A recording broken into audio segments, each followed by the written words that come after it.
Hello students, this is Amit Tiwari, your English teacher. Students, today I am going to start the 7th chapter of First Flight book, Glimpses of India. This chapter includes 3 stories, naming A Baker from Goa, written by Lucio Rodriguez. Second one is Kurg, written by Lokesh Abral, and the third one is Tea from Assam, written by Arup Kumar Datta. And in today's video, we will discuss the first story, A Baker from Goa. So let us start.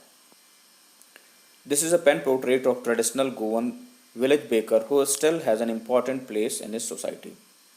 This particular story gives a pen portrait of that traditional Goan village baker who is still having a very prominent place in the Goan society. Our elders are often heard reminiscing nostalgically about those old Portuguese days, the Portuguese and their famous loaves of bread. Reminiscing nostalgically means thinking fondly of the past, मतलब अपने अतीत को व्यग्रता से याद करना। तो यहाँ पे जो राइटर है वो बता रहा है कि जो उनके एल्डर्स हैं वो आज भी उन पुर्तगीज़ डेज़ को, जब पुर्तगीज़ गोवा में राज करते थे, उन दिनों को याद करते हुए उनके द्वारा बनाए पुर्तगीज़ ब्रेड को याद करते हैं। Those eaters of loaves might have vanished, but the makers are still there. उन ब्रेड को खाने वाले जो पुर्तगीज़ लोग थे अब तो गोवा में नहीं हैं, वो वहाँ से चले गए हैं आज़ादी के बाद, लेकिन उन ब्रेड्स को बनाने वाले आज भी गोवा में वैसे ही हैं, उनको आज भी वहाँ पे पाया जा सकता है।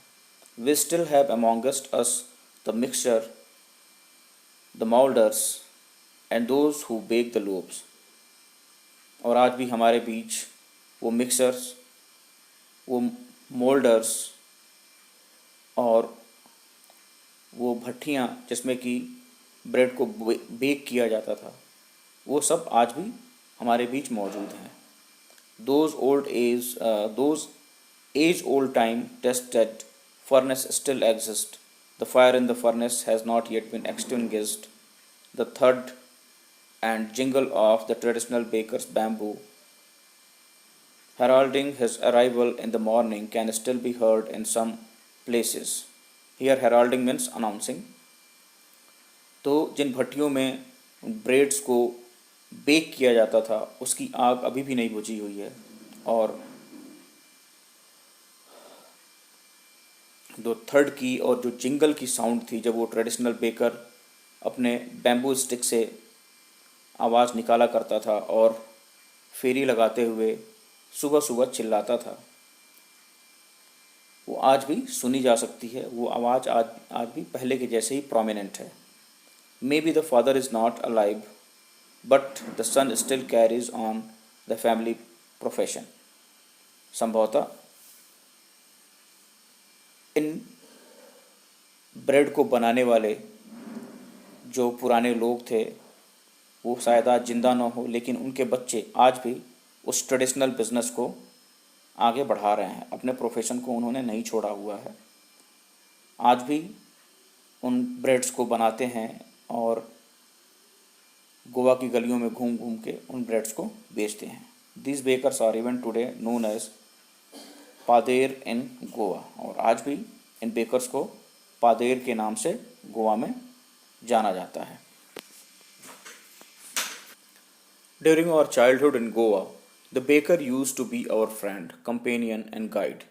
He used to come at least twice a day, once when he set out in the morning on his selling round, and then again when he returned after emptying his huge basket.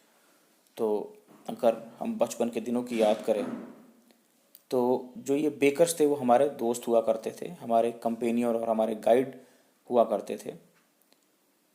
वो दिन में लगभग 2 बार फेरी लगाते हुए आते थे।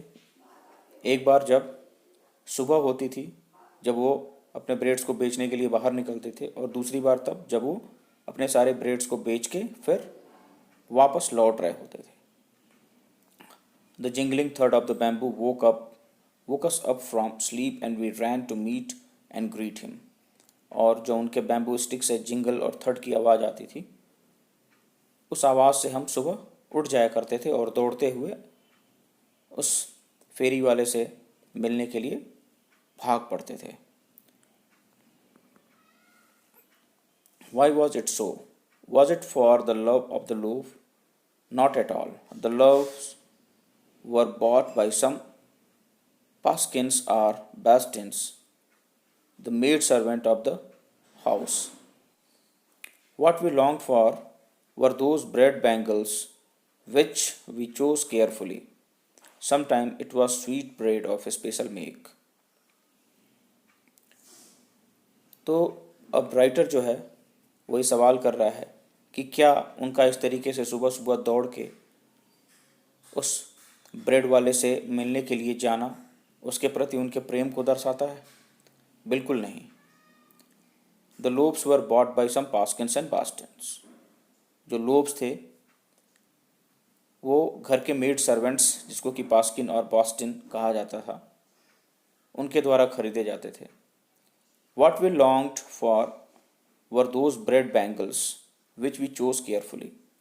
हमारी नज़र तो उन ब्रेड बैंगल्स पे होती थी जिसको कि हम बहुत केयरफुली चूज़ करते थे. और कभी कभी sometime it was sweet bread of special make. और कभी कभी जो है वो मीठे ब्रेड जो बिल्कुल अलग तरीके से बनाए जाते थे उसके प्रति हम आकर्षित होते थे.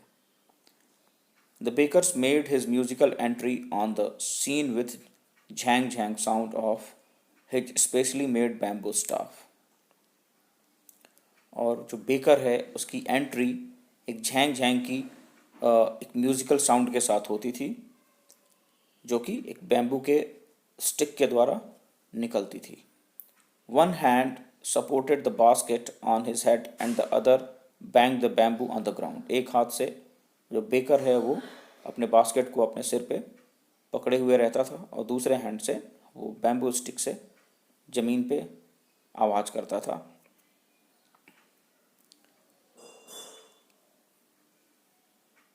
He would greet the lady of the house with good morning and then place his basket on the vertical bamboo. वो घर की महिलाओं को गुड मॉर्निंग से विश करता था और बास्केट को खड़े बैम्बू स्टिक के ऊपर टिका देता था. We kids would be pushed aside with a mild rebuke and the loaves would be delivered to the servants. हम बच्चों को एक हल्की सी डांट से किनारे कर दिया जाता था और जो भी ब्रेड के लोब्स होते थे उनको सर्वेंट्स को दे दिया जाता था. But we would not give up. लेकिन हम हार नहीं मानते थे. We would climb a bench और the parapet and peep into the basket. Somehow I can still recall the typical fragrance of those loaves. तो हम बच्चे, जैसा कि नैरेटर बता रहा है कि हम बच्चे बिल्कुल भी हार नहीं मानते थे. हम कभी बेंच पे चढ़ जाते थे और उसके बाद टोकरी में झांक के देखते थे और वो याद करता है उन ब्रेड के लोब्स के फ्रेगरेंस को जिसको कि वो बहुत पसंद करता है. Lobes for the elders and the bangles for the children. और जो ब्रेड के लोब्स होते थे वो एल्डर्स के लिए होते थे और जो बैंगल नुमा ब्रेड होता था जो कि कभी कभार बहुत मीठा भी होता था वो बच्चों के लिए होता था. Then we did not even care to brush our teeth और वॉश आवर माउथ प्रॉपरली. अब चूँकि हम बच्चे थे, बहुत ही ज़्यादा एक्साइटेड होते थे उन ब्रेड्स को लेके, उन बैंगल के शेप और साइज़ के ब्रेड को लेके, तो सुबह उठ के हम कभी कभी तो ब्रश भी नहीं करते थे, अपने मुंह को भी नहीं देते थे. So and why should we, और हम ऐसा करें भी क्यों? We would take the trouble of plucking the mango leaves for the toothbrush. और who take the trouble of plucking the mango leaves for the toothbrush. तो दातून, गांव में दातून करने का प्रचलन आज भी है. हम नीम के डंठल को या आम के पेड़ के डंठल को तोड़ के उसका दातून बनाते हैं और करते हैं. तो वैसे ही बच्चे जो है, नैरेटर ये भी बता रहा है कि पेड़ों से उन डंठलों को तोड़ के दातून बनाने का झंझट कौन पाले, इसलिए वो सुबह उठ के ब्रश नहीं करते थे, मुंह नहीं धोते थे. और दूसरी चीज़ ये, उनको एक्साइटमेंट होती थी ब्रेड को खाने की. And why was it necessary at all? The tiger never brush his teeth. और ये ज़रूरी भी क्यों है ब्रश करना? टाइगर भी तो कभी अपने दांतों को साफ नहीं करता. Hot T could wash and clean up everything so nicely after all. क्योंकि गरम गरम जो चाय है उसके साथ जो हम ब्रेड खाते थे उससे तो सारी चीज़ें मुंह के अंदर जो भी चीज़ें थीं वो सब धुली जाती थीं, तो ब्रश करने की ज़रूरत ही नहीं पड़ती थी। ऐसा नरेटर अपने चाइल्डहुड एक्सपीरियंस को शेयर कर रहा है।